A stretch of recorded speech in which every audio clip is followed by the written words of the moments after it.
안녕하세요. 옛이야기입니다. 오늘도 와주셔서 감사합니다.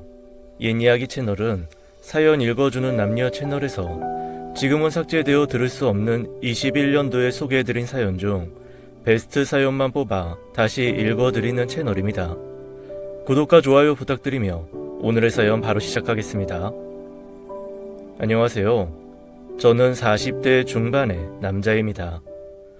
저는 제가 예전에 겪었던 제 아내에 관한 이야기를 여러분에게 한번 들려드리면 어떨까 하는 생각에 이렇게 사연을 보내게 되었습니다. 가끔 술을 거하게 취하는 날이면 주변 사람들에게도 종종 들려주는 이야기인데 반응이 아주 가지각색이거든요. 일단 저에 관한 이야기부터 먼저 드려보겠습니다. 저는 부끄럽지만 중학생 때 자퇴를 하게 되었어요. 공부도 못했지만 어렸을 때 아버지의 사업 실패로 인해 형편이 변변치 않았기 때문이 가장 큰 이유가 되겠습니다. 아버지의 수입이 전혀 없으시니 어머니께라도 도움이 되고자 했죠. 어머니는 노가다로 거칠어진 제 손을 어루만지시며 나는 네 덕에 산다 진호야. 우리 진호도 어서 예쁜 아가씨 한 명 데리고 와야 할 텐데 라고 말씀하시곤 했습니다. 저는 그럴 때마다 결혼은 무슨요. 얼굴도 별로고 키도 작은데 모아둔 돈도 없고 저 어머니랑 평생 살랍니다. 라고 말하긴 했지만 어머니는 굳고 반대하셨죠. 꼭 운명의 상대가 나타나서 결혼도 하고 아이도 낳을 거라면서 점쟁이처럼 말씀하셨어요. 아버지께서는 매일 같은 음주로 가정의 보탬은커녕 어머니와 저를 참 힘들게도 하셨습니다. 그런 모습을 보며 저는 얼른 자립하고 싶었고 사실 저는 내심 평화로운 가정을 꾸리고 싶다는 욕망이 아주 많이 커졌었죠. 하지만 어렸을 때부터 공장과 노가다 일을 전전하는 저에게 연애란 참 꿈만 같은 것이었습니다. 그렇게 20대 때 저는 남들 다 한다는 연애는 한 번도 못한 채 모태솔로로 살고 있었습니다. 사실 미친 듯이 아주 악착같이 돈을 모으느라 바쁘기도 했죠. 작업 반장님이나 동료들도 어린 제게 아주 독한 것이라고 칭찬을 해주시곤 했거든요. 저는 남들에게 독해 보일 정도로 일만 하며 지냈습니다. 그렇게 제 청춘을 다 바쳐서 일했어요. 그랬더니 목돈을 꽤 모을 수 있었죠. 저는 그 길로 독립을 했고 작지만 아늑한 저만의 보금자리를 가질 수 있게 되었습니다. 비록 멋진 아파트나 넓은 평수는 아니었지만요. 폭군처럼 군림하던 아버지 밑에서 자유로워졌다는 사실만으로 제게 평화를 가져다 주었죠. 몸쓰는 일을 하다 보니 집으로 돌아와서는 잠만 쿨쿨 자는 것뿐이었지만 그래도 제 소유로 된 집이라는 건 제 어깨를 아주 으쓱하게 만들어 주었습니다. 그러다가 이제 대출도 받고 돈을 더 모아 저는 저의 가게를 차리게 되었어요. 저는 잡부에서 자영업을 하는 사장님이 된 것이었죠. 그때가 제 나이 30이었으니 시궁창 인생에서 나름 성공했다 소리를 듣는 정도는 되었습니다. 물론 남들에 비하면 보잘것없다고 칭할 수 있겠지만 저는 제가 땀 흘려서 번 돈에 대해 아주 자랑스럽게 생각했고 제 가게를 목숨보다 소중하게 생각했습니다. 그런 제 마음을 손님들도 알아주신 것이겠죠. 저는 작은 술집을 했었는데요. 동네에서 나름 단골도 생기고 장사가 꽤 잘 됐습니다. 그래서 이제 저 혼자만으론 일손이 모자라더군요. 저는 처음으로 아르바이트생을 들이기로 결심했습니다. 안주는 제가 만드니 서빙하는 직원을 모집할 생각이었고 아무래도 서빙은 친절함이 필수이다 보니 남자 아르바이트생보다는 여자 알바생을 뽑는 것이 조금 더 낫겠다는 생각이 들었습니다. 그래서 아르바이트 모집 공고를 올렸고 면접까지 보게 됐어요. 안녕하세요. 오늘 면접 보기로 한 학생이에요? 네, 맞아요. 장사를 시작하기 전 찾아온 학생은 자신을 여대생이라고 소개했습니다. 대학생이면 공부에 집중을 좀 해야지 않아요?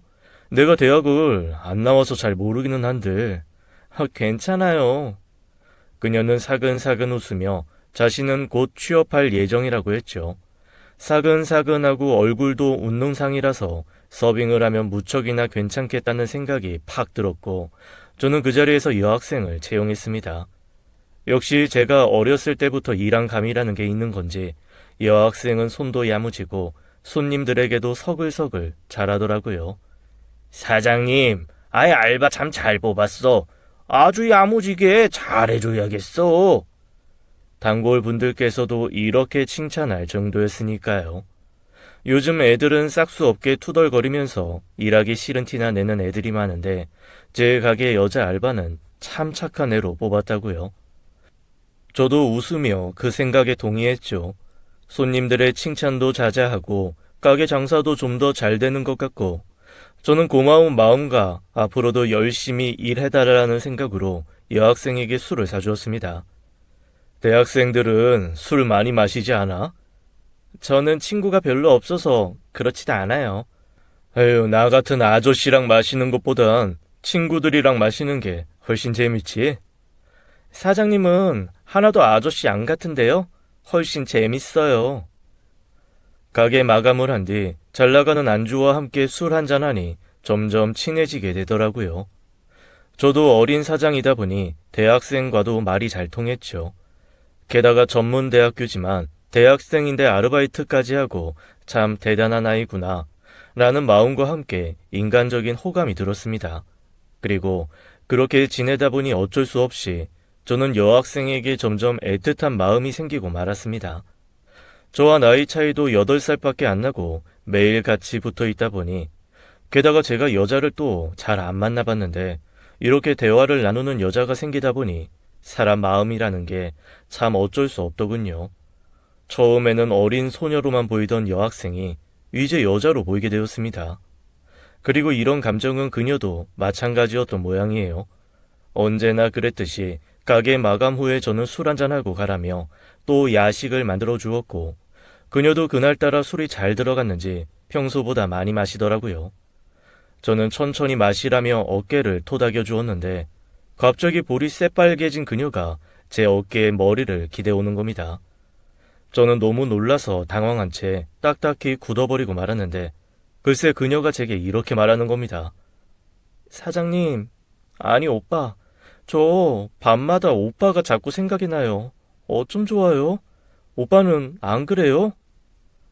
저는 너무 놀랐지만 이 기회를 걷어차면 남자가 아니다라는 생각으로 사실 나도 미영이 네가 여자로 느껴진다 라고 말했고 그날로 저희는 가게에서 불타는 사랑을 확인한 후 아주 예쁜 연인이 되었습니다. 함께 저녁에는 일하고 새벽에는 술 한잔하며 맛있는 걸 나눠 먹는 그 시간이 제게 얼마나 행복한 시간이었는지 모릅니다. 그렇게 점점 더 저희의 마음은 깊어져만 갔습니다. 게다가 제 평생 소원이 행복한 가정을 꾸리는 것이지 않습니까? 오빠, 저도 어서 집에서 나와 가정을 꾸리고 싶어요. 오빠 닮은 아이도 낳고 행복하게 살고 싶어요. 신기하게도 그녀는 저와 비슷한 가정 환경에서 자랐는지 일찍 결혼해서 가정을 꾸리고 독립하는 게 꿈이라고 하더군요. 이렇게나 닮은 점이 많은 저희인데 어찌 사랑에 빠지지 않을 수 있겠습니까? 저희는 마음도 잘 맞고 정말 불타오르는 연애를 매일 밤 했습니다. 그렇게 그녀는 저희 가게에서 일을 도우며 대학을 졸업하게 됐습니다. 그녀는 미용 쪽에서 학교를 나왔기 때문에 미용실로 취업을 하게 되었고 저는 제가 직장을 구한 기분으로 축하를 해줬죠. 물론 맛있는 요리도 만들어 주었고 그녀도 무척이나 행복해했습니다. 그렇게 그녀도 안정적인 직장에 들어가게 됐고 저희는 합치자는 이야기를 하게 됐습니다. 그녀가 아직 어리기도 하고 모아둔 돈도 많지 않았기 때문에 결혼식은 조금 미루고 일단 혼인신고부터 시작했습니다. 함께 사니 더더욱 사랑은 깊어지고 뜨거워지더군요. 미용실 일 끝나면 이제 제 아내가 된 그녀가 제 식당에 와서 일손을 도와주고 했습니다. 일이 무척이나 힘들었을 때도 불구하고요. 그렇게 몇 달을 함께 살았죠. 그런데 점점 아내가 대학생 시절과는 달리 여위기 시작했습니다. 그래서 저는 왜 그러냐고 물었죠. 미용실 일이 조금 힘들어서 그래요. 텃세가 있기도 하고요. 직장이 다 그런 거지. 힘내. 저는 그때 아내가 조금 미련하게 느껴졌습니다. 제 인생을 돌아보면 아내보다 훨씬 더 힘들게 살았거든요. 그런데 고작 텃세 정도에 힘겨워하는 모습을 보니 뭐랄까 한심하달까요? 그래도 저는 티내지 않고 그냥 격려하는 선에서 그쳤습니다. 그리고 제 가게는 날이 갈수록 점점 장사가 잘 되기 시작했어요. 배달도 보내고 하니 수입이 이전보다 훨씬 늘어났죠. 아내도 이제 점점 짬이 차다 보니 미용실에서 해야 할 일이 늘어났습니다. 저와 아내가 그렇게 좋아했던 야식 타임은 꿈에도 꿀 수 없었죠. 아내보다 제가 무척이나 바빴기 때문이었어요. 배달을 새벽까지도 보냈으니까요. 사실 가게 일 때문에 가정에 약간 소홀했습니다. 가정에 충실한 남자가 되겠다던 제 신념은 어디론가 사라져버렸죠. 어느 순간 아내의 앙상한 팔다리가 눈에 보였습니다. 그때 저는 머리가 땡 하고 울리는 듯 충격을 받았습니다. 바깥 일에 집중한다고 제 아내에겐 신경 쓰지 못했던 거죠. 벌이도 좋아진 마당에 그녀에게 저는 제안했습니다. 여보, 너무 힘들면 이 일은 쉬고 옛날처럼 가게 일이나 돕는 게 어때? 가게도 바쁘고 여보는 직장에서 힘드니까. 그러면 저야 너무 좋죠. 제 권유로 인해 아내는 미용실을 그만두었고 제 가게에서 일하게 됐습니다. 아내와 함께 출근하고 가게에서 오랜 시간을 보내니 옛날 생각도 나고 저희의 사랑은 더 커지게 되었습니다. 저는 제 결정을 무척이나 만족스러워했고 아내 역시 미용실에서 일했을 때보다 몸이 훨씬 편한지 다시 여대생 시절처럼 뽀얗고 예뻐지더라고요. 물론 술이 만땅 취한 취객에게 아내가 곤욕을 당하는 등 힘든 일도 있었지만 그래도 옛날보다는 확실히 웃음이 되살아났죠. 가정과 일 2마리 토끼를 다 잡은 기분이었고 뿌듯했습니다. 그렇게 행복한 일만 가득할 거라고 믿었죠. 하지만 전혀 아니었습니다. 제 인생에 거대한 재앙의 씨앗이 돋아나고 있었습니다. 제 인생이 달라진 그날은 아직도 생생하게 기억납니다. 가게 홀은 마감하고 배달만 보내는 새벽 시간쯤이었어요. 안주로 모듬 감자튀김이 주문 들어왔고 저는 불을 올린 뒤 튀길 준비를 했습니다. 그런데 평소와 똑같이 기름을 데웠을 뿐인데 뭐가 잘못되었던 건지 불이 붙고 말았습니다. 기름을 사용하는 요리다 보니 불이 점점 걷잡을 수 없이 커졌고 포장을 준비하던 아내 역시 놀라서 우왕좌왕을 시작했습니다. 물을 뿌려봤지만 오히려 기름이 펑펑 터지기만 할 뿐 전혀 화기가 가라앉지 않았습니다. 여보, 얼른 119에 신고해. 알겠어요. 일단 불이라도 좀 어떻게 못 끌까요? 이러다 소방차 오기 전에 가게 다 타겠어요. 꺼보라고?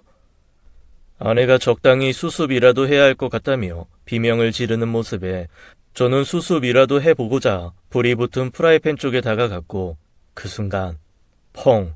작게 폭발이 일어났습니다. 저는 정신을 잃었고 눈을 떠보니 병원이었습니다. 눈을 뜬 후 듣게 된 소식은 믿을 수 없는 정말 청천벽력과도 같은 소식이었습니다. 제가 오른손으로 정밀한 작업은 할 수 없게 됐다는 소식, 그리고 제 가게가 불에 탔다는 소식이었습니다. 저는 제 인생 모든 걸 잃은 기분이었어요. 이렇게 열심히 살아온 저에게 왜 이런 일이 일어난 건지 믿을 수가 없었습니다. 그저 죽고 싶은 기분이었어요. 그런 저를 보는 제 아내의 심정이 어땠을까요? 하지만 그때의 저는 닥쳐온 불행 때문에 아무것도 생각할 수 없었습니다. 심각한 우울증에 걸렸었고 태어난 이후에도 집에 틀어박혀 술로 시간을 보냈습니다. 제가 끔찍하게 생각했던 아버지와 참 똑같은 꼴이었죠. 아버지처럼은 안 될 거다. 가정에 충실할 거다. 그렇게 말했던 저는 어디로 갔는지. 저는 술에 취해 매일 아내에게 하소연했습니다. 그리고 아내 탓을 하기도 했습니다. 네가 날 말렸어야지. 나오라고 했어야지. 거기서 왜 나한테 불을 좀 꺼보라고 했어. 빨리 119에 전화했었어야지. 미안해요. 저도 마음이 아파요. 아내는 그저 미안하다는 말만 앵무새처럼 반복했습니다. 그때 저는 그런 말도 듣기가 싫더군요. 그냥 할 말이 없어 저를 달래고자 되풀이하는 말이라는 생각만 들었으니까요. 아내의 말이 없었다면 제가 그 프라이팬에 다가갈 일은 없었을 테니까요. 모든 게 아내의 탓처럼 느껴졌습니다. 미용실은 왜 그만뒀어? 그거 하나 못 버텨서 그만둬버릴 거면 네 잘난 대학은 왜 졸업했어? 미안하다고 말했잖아요. 나도 힘들어요. 그러니까 제발 그만해요, 그만. 네가 내 인생을 망쳤어. 저는 아내에게 매일 밤 저주를 퍼부었죠. 그때는 아내가 믿게만 보였습니다. 아내도 힘에 부치는지 점점 제게 짜증을 부리는 말투를 쓰기 시작했습니다. 뽀얗고 동그랗던 뺨도 고왔던 머리카락도 다 꼴 보기가 싫었죠. 의연한 척하면서 밤마다 훌쩍거리며 울음을 삼켜내는 소리도 다 싫었습니다. 인생이 그냥 지긋지긋했어요. 사실 이래선 안 되지만 그 당시에 저는 극단적인 선택을 하고 싶었습니다. 흙수저 집안에서 태어나 뭐 성공해보겠다고 이토록 열심히 살았는지 보험금이 나오긴 했지만 식당 벌이보단 한참 못한 수준이었고 앞으로 어떻게 살아야 할지 막막했습니다. 아내도 그 사실을 알았는지 다시 미용실에 나가서 일하겠다고 했습니다. 미용실을 그만둘 때 조금 안 좋게 나왔던지라 어떻게 할지 걱정이 됐는데 어찌어찌 일이 잘 풀렸는지 다시 다닐 수 있게 되었다며 좋아하더군요. 그때는 속으로는 심술이 났습니다. 내 손 이렇게 망가졌는데 지 혼자 일할 수 있다고 좋아해? 저는 여전히 술만 마시고 방에 누워 있었습니다.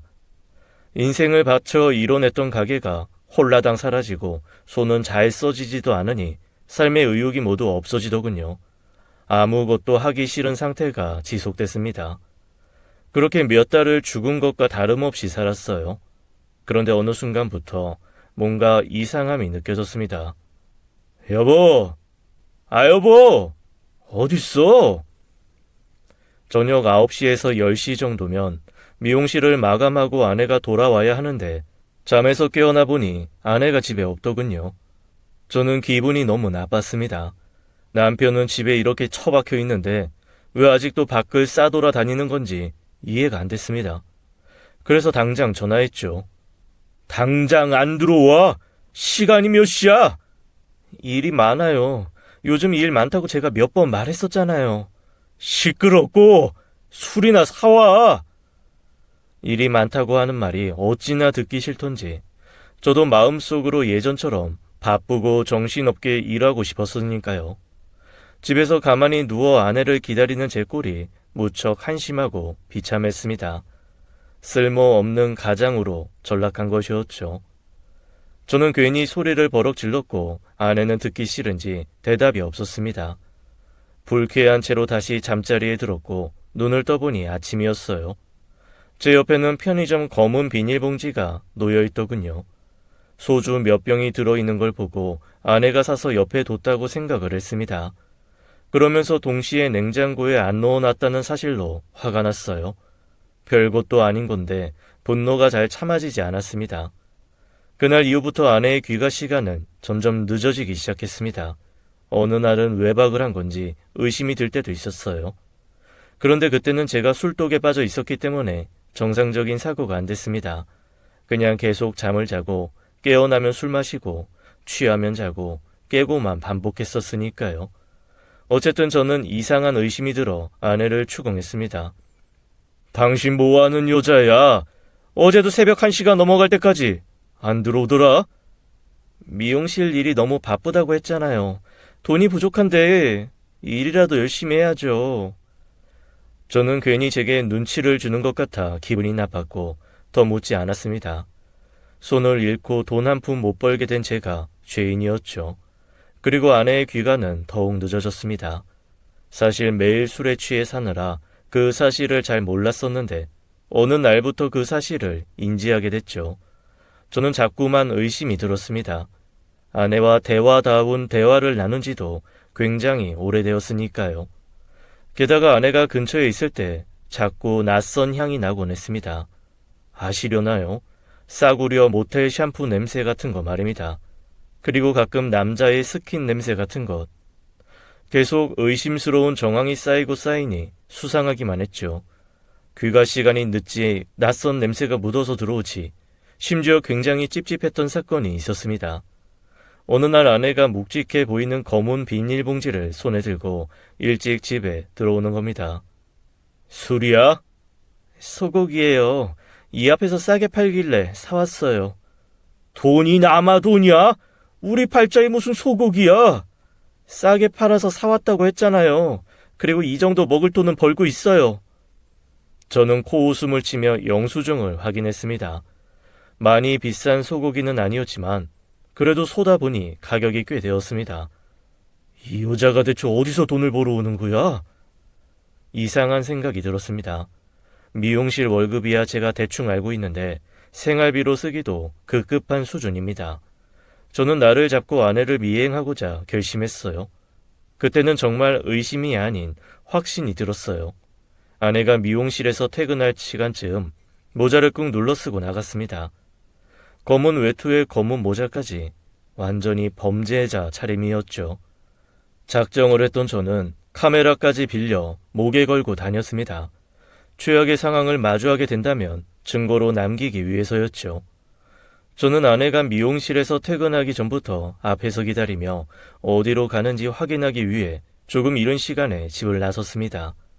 아내는 분명 제게 미용실 뒤 청소를 하느라 귀가 시간이 늦어졌다고 했었어요. 그런데 아내가 원래와 비슷한 시간에 미용실을 나가는 겁니다. 저게 뭐야? 왜 지금 나오는 거야? 저는 커다란 충격을 받고 말았습니다. 이럴 거라고 예상은 했지만 막상 눈으로 확인하니 그 충격은 이루 말할 수 없더라고요. 혹시나 며칠 전처럼 집에 일찍 오려는 걸까? 하지만 저의 믿음을 완벽하게 배신한 아내는 저의 집이 있는 방향이 아닌 다른 방향으로 갔습니다. 저는 조심스레 아내의 뒤를 밟았어요. 아내가 향한 곳은 한눈에 봐도 불건전해 보이는 유흥업소였습니다. 분노로 눈앞이 새하얘졌어요. 만약 그 장면을 목격했다면 당장이라도 쳐들어갈 거라고 생각했었죠. 하지만 사람이 너무 큰 충격을 받으니 그 자리에서 굳어버리더군요. 그리고 현실을 부정하고자 했습니다. 속이 울렁울렁거리고 머리가 어질어질했어요. 저는 근처 돌계단에 앉아 믿을 수 없는 충격을 받은 채 혼자서 미친놈처럼 중얼거리기 시작했습니다. 그럴 리 없어. 그럴 리 없어. 현실을 부정하니 시간은 참 잘 가더군요. 새벽 늦은 시간이 되니 아내가 유흥주점에서 나오는 모습이 보였습니다. 저는 바로 가서 따져 묻고 싶은 마음과 두려운 마음이 반반 섞였습니다. 이게 사실이라면 이제 무능력한 나는 어떻게 되는 거지? 진짜 아내에게 버려진 거라면 저는 세상을 더 이상 살아갈 수 없을 것 같았습니다. 한심한 생각이었죠.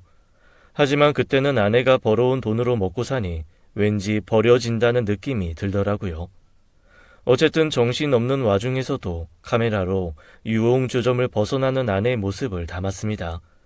일단 증거를 확보해놓고 어떻게 해야 할지 결정하자는 뜻이었어요.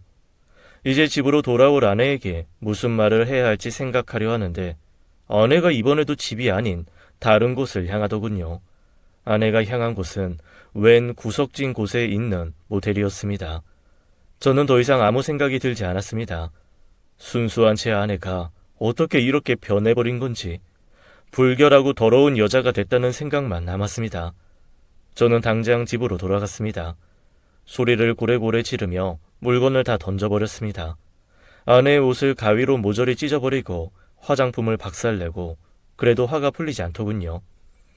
그 여자가 더러운 몸으로 제 집에 발을 디딘다는 생각에 토할 것 같았습니다. 세상에 혼자 남겨진다고 해도 부정한 짓을 저질러버린 여자와는 살 수 없었습니다. 저는 쓰레기 봉투에다가 찢어진 옷과 박살난 물건들을 다 담기 시작했어요. 헉헉 가쁜 숨을 내쉬면서 말이죠. 저와의 추억이 담겼던 물건들도 다 흠집을 내서 쓰레기 봉투에 넣었습니다. 생각보다 물건은 많지 않았어요. 아내가 검소한 편이었거든요. 그 물건들을 전부 쓰레기 봉투에 집어넣은 뒤 집 앞에다가 다 버려뒀습니다. 오랜만에 몸을 격하게 움직였고 왼손만으로 모든 걸 하다 보니 꽤 힘에 부쳤어요. 그렇게 있다 보니 아내가 동이 틀 때쯤에야 집에 돌아오더군요. 이게 다 뭐예요? 난장판인 집안과 쓰레기 봉투에 담겨 있는 자신의 물건을 본 아내는 얼굴을 일그러뜨리며 제게 소리를 지르더군요. 아주 적반하장이었죠. 당연히 아내는 제가 그 더러운 현장을 목격하고 말았다는 걸 모를 테니까요. 뭐 하는 짓이에요? 술 취했으면 곱게 잠이나 자지. 왜 집안 물건을 이렇게 박살내고 그래요? 당신 돈 많아요? 돈. 그 말에 갑자기 정신이 들더군요. 만약 아내가 이렇게 내치게 되면 저는 어떻게 돈을 벌어서 살아야 하나 머리가 영악하게 굴러갔습니다. 어차피 이런 더러운 여자와는 함께 못 살아. 저는 아내의 유책 사유로 이혼 소송을 해서 돈을 받아낼 생각을 했습니다. 그러려면 증거가 확실하게 더 필요할 것 같았어요. 오늘 찍은 사진은 그냥 유흥주점에서 나오는 아내의 모습일 뿐이었으니까요. 저는 확실한 현장을 덮칠 생각으로 오늘은 넘어가야겠다는 생각이 들었습니다. 시끄러워! 이거나 치워! 저는 술에 취한 척하며 억지로 잠에 들었습니다. 아내가 뒤에서 궁시렁궁시렁 하는 소리가 들렸지만 싹 다 무시한 채로요. 그리고 며칠 뒤 저는 만발의 준비를 끝냈습니다. 인터넷으로 어떻게 하면 이혼 소송에서 유리한지 등등 방법을 다 알아냈습니다. 갑자기 죽었던 열정과 의지가 되살아나는 것 같더군요. 저는 아내를 심판하기 위해 정말 열심히 준비했습니다. 이혼한 후에는 저 여자가 어떤 짓을 했는지 모조리 소문내서 이 지역에서는 부끄러움에 발도 디디지 못하게 만들 생각이었습니다. 그날은 제대로 사진을 찍을 수 있는 꽤 좋은 카메라를 빌렸습니다. 제 아내가 다른 남자와 부정한 짓을 저지르는 장면을 직접 봐야 한다는 건 역겨웠지만 그래도 아내에게 죗값을 단단히 받아내야 했습니다. 아내의 미용실 근처로 가서 그녀가 퇴근하길 기다렸어요. 제가 땀이 그렇게 많은 편은 아닌데 그날은 손이 축축하게 젖어들더군요. 아내가 일하는 미용실은 1층에 있었고 전면이 통유리로 된 곳이었습니다. 그래서 아내가 일하는 모습이 보였습니다. 옛날 아내가 종종 욕하던 여사장에게 심하게 혼나는 모습이 보였습니다. 몸이나 팔고 다니더니 이제 푼돈 버는 미용 일은 대충 하고 싶나 보지? 아내가 혼나는 모습에도 저는 전혀 개의치 않았습니다. 정이 완전히 떨어지고 만 것이었죠. 저는 아내가 혼나는 모습을 보면서도 이혼 소송에서 어떻게 이걸 잘 사용해야 할지 그런 생각을 하면서 시간을 보냈습니다. 휴대폰 메모장에 아내가 직장에서도 신의를 잃었다는 식으로 적어두기도 했어요. 그렇게 좀 더 기다려다 보니 아내가 미용실에서 퇴근하고 나왔습니다. 아내가 일하는 미용실은 동네 미용실이 아닌 유명 브랜드 프랜차이즈였습니다. 그래서 아내는 항상 머리를 하고 화장도 예쁘게 한 채로 일을 했죠. 그리고 아내가 이런 말을 야식을 먹으며 제게 한 적이 있었습니다. 여보, 우리 미용실에 술집에서 일하는 여자들도 헤어 메이크업 받으러 오는 거 알아요? 뭐? 그런 여자들이 손님으로 간다고? 엄청 많이 와요. 이것저것 말도 많이 하고요. 별의별 얘기를 다 들었다니까요. 그래서 그런 유흥업 쪽으로 빠지기도 쉬웠을 겁니다. 그런 류의 손님 한 명에게 방법을 묻거나 소개를 받으면 됐을 테니까요. 어쨌든 그날도 예쁜 얼굴로 퇴근하는 아내의 뒤를 저는 다시 한번 밟았습니다. 예전에 한번 해봤다고 그런지 과감하게 뒤를 쫓아졌어요. 아내는 저번과 똑같이 유흥주점으로 들어갔습니다. 한 30여 분을 기다리고 저는 주점 안으로 들어가서 증거를 포착하려고 했습니다. 그런데 쉽지 않았습니다. 손님으로 오신 겁니까? 뭐요? 제 행색이 아무래도 남루했고 수상해 보였는지 앞에서 제지하더군요. 손님으로 오신 거 아니면 출입 어려우십니다. 돌아가세요, 사장님. 그 말에 저는 주점 안으로 입장을 포기했습니다. 어차피 아내가 모텔로 향할 테니 가드와 입씨름을 하느니 차라리 기다리자 생각한 거였죠. 저는 욕을 중얼거리면서 다시 아내가 나오기를 기다렸습니다. 참 미치고 팔짝 뛸 기분이었죠. 아내가 불륜을 저지르고 나오길 가만히 앉아 기다리고 있는 꼴이었으니까요. 인생에 대해 회의감이 들었습니다.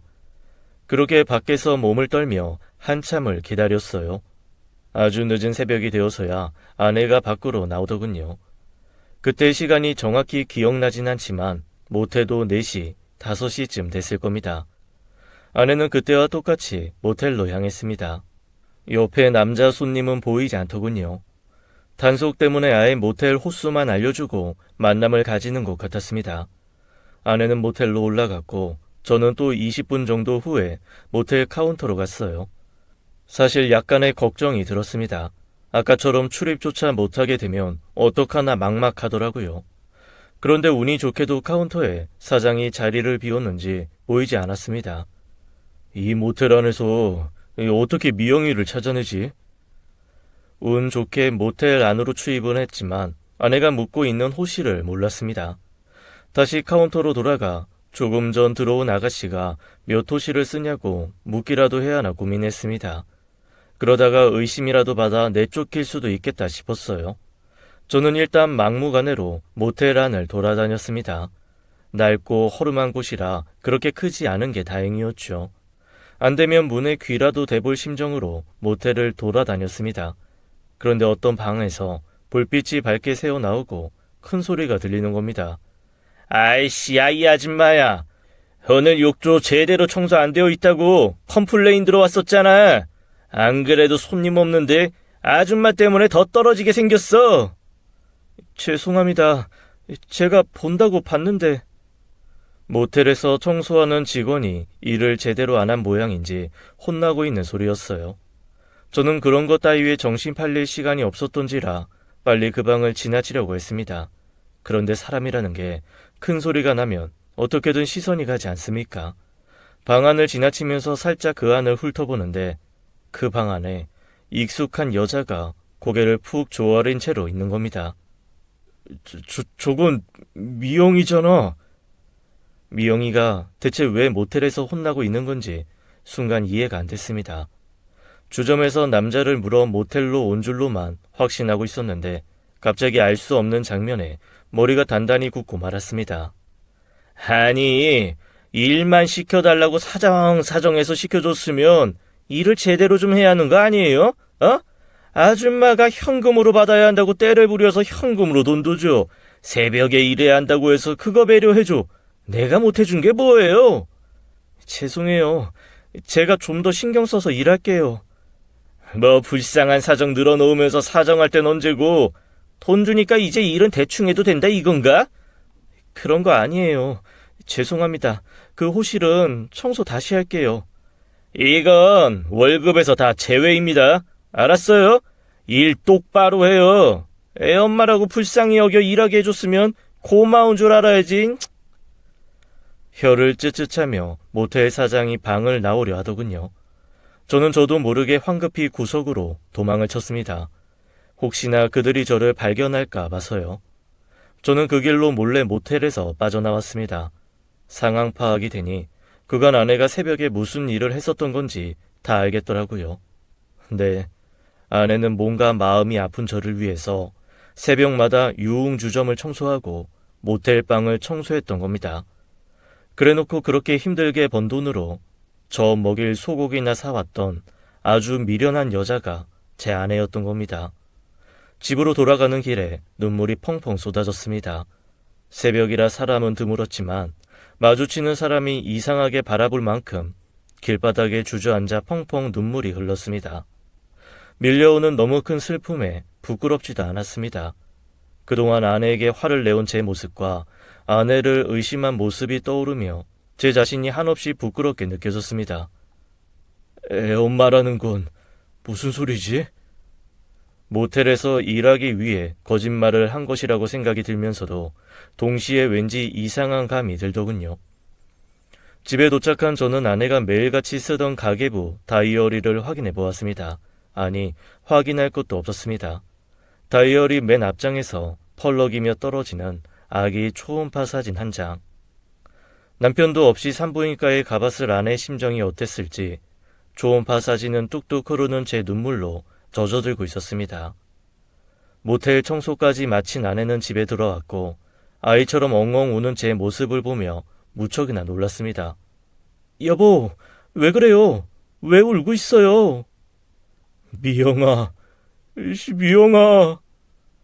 저는 아내의 이름만 하염없이 울부짖었습니다. 그리고 그 자리에서 바보처럼 그녀를 믿어주지 못한 저에 대해 몽땅 털어놨습니다. 내가 널 믿지 못해서 이 사진을 찍으려고 돌아다녔다. 정말 미안해.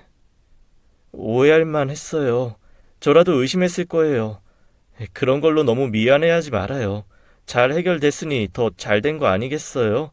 저도 당신 손 볼 때마다 당신에게 항상 미안했어요. 아내는 따뜻하게 웃으며 저를 안아주었습니다. 제 천사 같은 아내는 자신을 의심한 저에게도 자비의 손길을 베풀더군요. 그리고 저희는 오랜만에 옛날 연애 시절처럼 정말 깊은 대화를 많이 나눴습니다. 아내에게 석고대죄한 저는 그날 이후 다시 옛날처럼 살아보려고 자리를 털고 일어났습니다. 술도 끊었죠. 남편으로서 꽃처럼 아름다운 제 아내가 유흥주점이나 모텔을 청소하는 건 도저히 볼 수 없더군요. 손님들을 맞아야 하는 가게는 어려웠지만 배달 전문 업소로 업종을 등록하여 다시 장사를 시작했고 이전만큼은 안 되지만 그래도 꾸준히 일하고 있습니다. 만약 그때 제가 모텔에서의 그 모습을 보지 못한 채 아내를 내쳤다면 제 인생은 얼마나 후회로 얼룩졌을까요? 이제는 예쁜 딸아이를 낳고 새 식구로 행복하게 살고 있습니다. 다시는 이런 실수를 반복하지 않으려고 종종 이때의 기억을 아내와 이야기하곤 합니다. 그때마다 진심 어린 제 사과에 아내는 민망해하지만 저는 아직도 아내에게 깊은 감사와 사랑한다는 말을 전하고 싶습니다.